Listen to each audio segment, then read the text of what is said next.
the best teams to not win the College World Series. I guess we're going to have a lot of recency bias here. All these teams that we're looking at are going to be in the past, 15 years, something like that, especially more recently, just because that's on the top of everybody's heads. And every year it seems like there's another team that's added to that list. And so we'll start things off with the obvious team with Tennessee this year, 2022, with a 57-9 record. Didn't even make the College World Series. Notre Dame defeated them in their own super regional, so tough shot for them. But as a team going into the postseason, leading the nation in home runs and ERA, which is something that I don't know if it's ever happened before. If not, if it has, it's been a very long time. And they looked like just by far the best team in the nation and one of the top teams to play in the past 20 years, something like that. Yeah, I mean, this team had the makings to be arguably the best college baseball team of all time.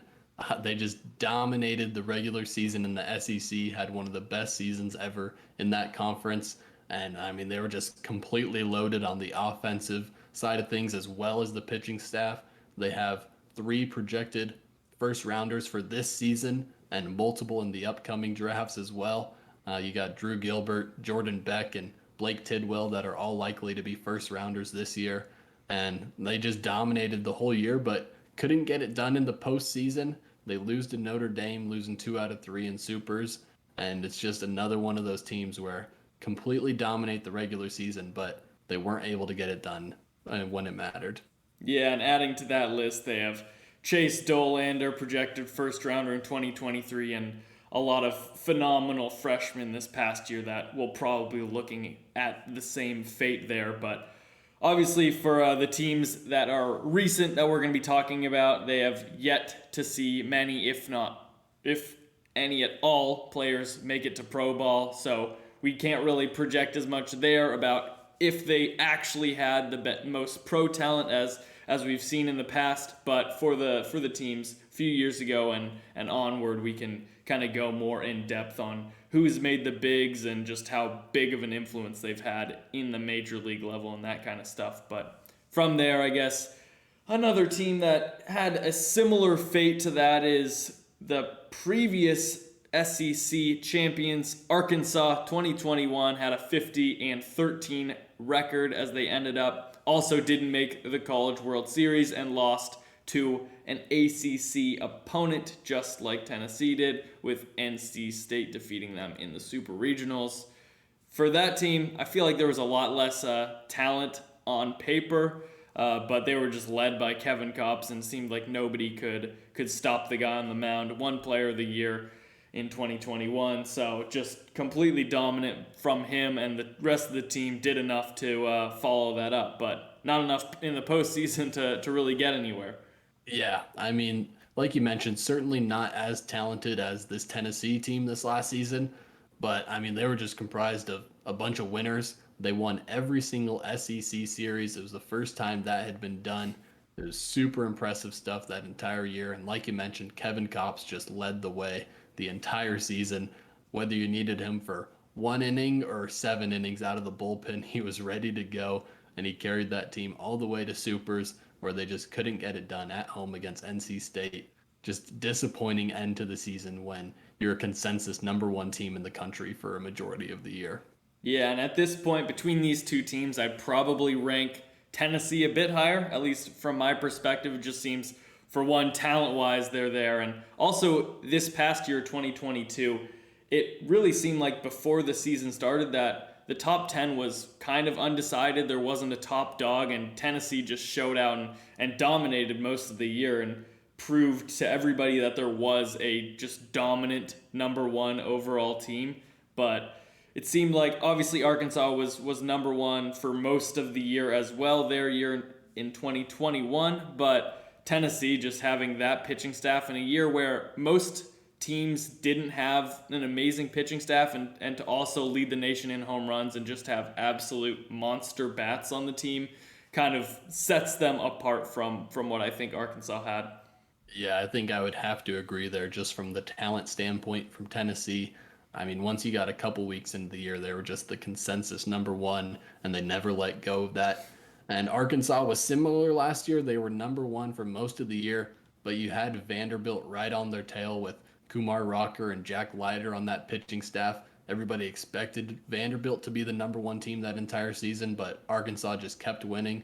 But they certainly had Vanderbilt there, giving them a run for their money. And Vandy did end up making the College World Series final. Couldn't win it all, but two disappointing teams there that year. But I think we would agree that Tennessee was more disappointing than both of those.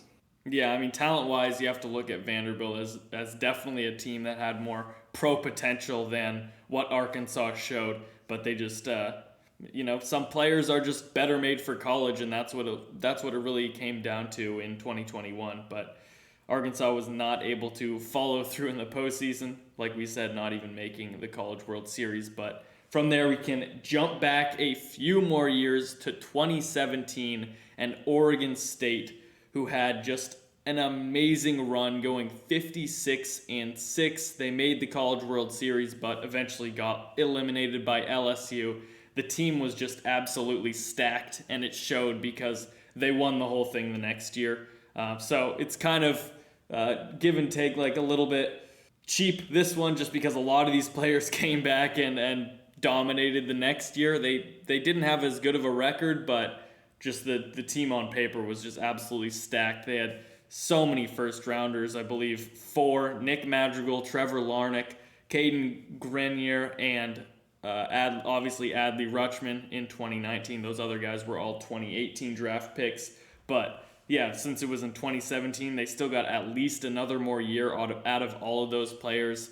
They now have 5 MLB players from that, with Stephen Kwan as one of the guys who made it as well, and just a few who still could make that jump. So this was an absolutely loaded team. They really could have gone back-to-back here. Kind of surprising that they didn't, knowing Oregon State's legacy and just what they put together for that run. Yeah, you said 56-6 overall. This team only had 4 losses in the regular season. They swept 7 of their 10 series in the Pac-12. That is just absolutely insane. We know the hardest thing to do in college baseball is to sweep a series, and they just did it with ease every time. I mean, they swept 7 of the 10 in the Pac-12. That's just, I mean, you can't say enough about that. And one of the main guys leading the way was Luke Heimlich, who had a .76 ERA that entire year with 128 strikeouts. Sadly, he was not able to continue after regionals, given some legal disputes, I guess we'll say. But yeah, I mean, they end up losing to LSU in the College World Series finals.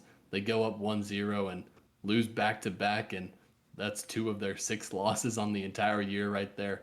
Just unfortunate for them to lose those 2 games at the end there, as they had arguably the best season in college baseball history. Yeah, I definitely put them up there. Probably have them just a bit above Tennessee, just because of we've seen the players progress a little bit more also, so we know kind of how their talent kind of lined up with pro players and that kind of stuff. And also Luke Heimlich was another guy who was a projected first rounder, so putting that on the list, that makes that 5 first rounders probably, besides his, if that legal drama didn't happen, then he probably would have been up there. But yeah, that team was just absolutely loaded, and it showed the next year. And then from there, I guess we can jump back a few more years, a decent gap from Oregon State now to the 2008 Miami roster. Went 53-10. They also made the College World Series like Oregon State, but went 0-2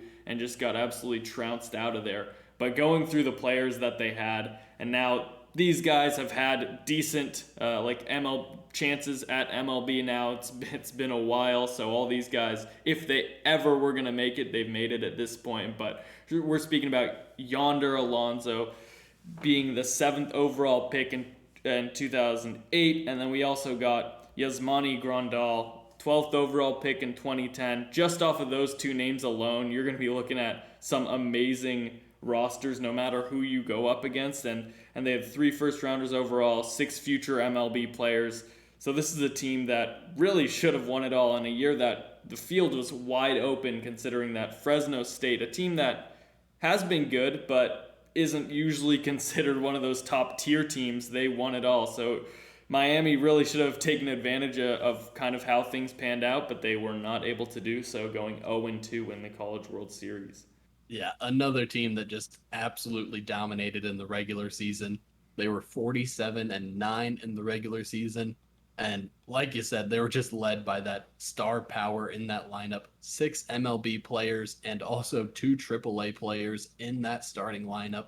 That is just absurd when you look at that. I mean, a lot of teams are lucky to have 1 or 2 guys that make the bigs from their current year roster, but these guys had 6 of them. And like you mentioned, they just couldn't get it done in the College World Series like all these teams were mentioning. And this one is one of the most surprising, just given the pure talent on that roster and how well they all panned out on the professional level as well.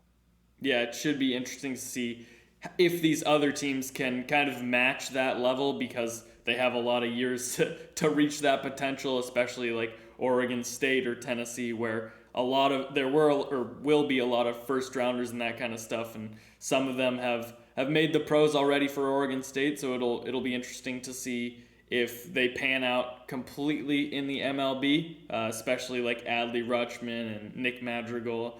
They've started well, but they have a lot of room to reach their full potential and make it further. But yeah, at this point, my rankings, I'd have to probably say Oregon State, especially because they won it the year after. It kind of shows the potential they had. They eventually got there. Obviously, the 2017 players that left got a little bit of the short stick there, but unfortunately, the 2018 team was able to get things done. So number one probably goes to them, and then it's tough with number two just because we have so much more kind of information on that 2008 Miami team. We know how players ended up being, and these guys, their names are household names at this point, where if you say them, a lot of baseball fans will know who they are. So it's tough between them and Tennessee. Obviously, I think Arkansas is probably the fourth team on that list, with Vandy probably close behind them, even though it was the same year. Obviously, recency bias there with that just being on the top of the minds. But yeah, it seems like Tennessee, if they can get some of these guys up to the bigs quickly, I feel like they have a good chance of topping Miami, but at this point, with the names that are on that list, might have to give the edge to that Miami team. Yeah, I'd also go with Oregon State to top this list, especially if you look at it from an internal perspective. If you're a part of that Oregon State program or a fan, all you're asking is what if Luke Heimlich could have played the rest of the postseason, could have played in the College World Series. You're likely going to win that title. And I mean, they're lucky that they had everyone back for 2018 and they win that, so that certainly helps.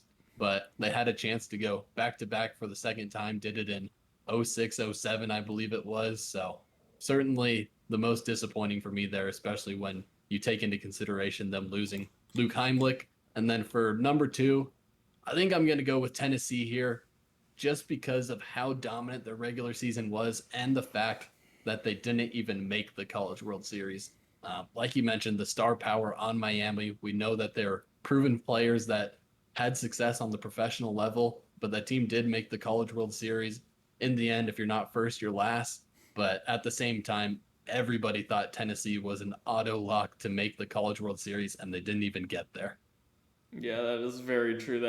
That's probably one of the biggest disappointments, especially because Tennessee has put together two straight years of doing very well. Obviously, they're trending in the right direction with their coaching staff and kind of what kind of culture they've built there.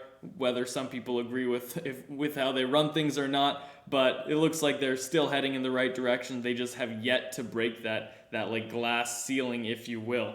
Thank you for watching and listening. If you enjoyed, we would really appreciate a like and subscribe for more weekly college baseball content.